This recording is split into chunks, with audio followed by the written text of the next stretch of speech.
Elle semble mal à l'aise de s'exprimer en sa présence. Elle semble d'être malade plus souvent et s'absente du travail. Elle paraît triste et seule et essaie de masquer ses blessures. Elle consomme des drogues ou l'alcool afin de faire face à la situation. Elle ne s'excuse ou trouve des excuses afin de justifier son comportement ou elle se fâche. Le cycle de la violence faite aux femmes. Première phase, climat de tension. On peut remarquer des signes de violence potentiels. Ceci peut être dans les paroles ou dans l'attitude. Deuxième phase, l'agression. L'acte violent, soit physique, verbal ou sexuel, prend place. Troisième phase, déresponsabilisation. L'agresseur est incapable de prendre responsabilité pour ses actes et il est dans un état de déni. Quatrième phase, la rémission.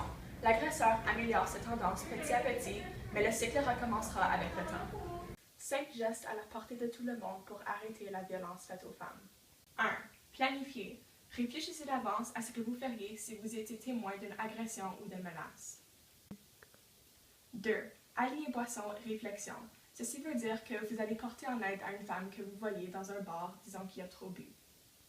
3. Vous avez raison de croire qu'une amie est victime de violence. Abordez le sujet avec elle. 4. Vous avez raison de croire qu'un de vos amis est violent. Abordez le sujet avec lui. 5. Vous n'aimez pas qu'on rabaisse les femmes et qu'on les couvre d'insultes? Dites-le. Le cycle de la violence faite aux femmes. Première phase, climat de tension. On peut remarquer des signes de violence. Ceux-ci peuvent être dans les paroles ou dans l'attitude. Deuxième phase, agression. L'acte violent, soit verbal, physique ou sexuel, prend place. Troisième phase, la déresponsabilisation.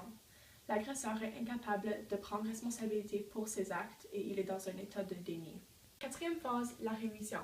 L'agresseur améliore ses tendances petit à petit. Le cycle recommencera avec le temps.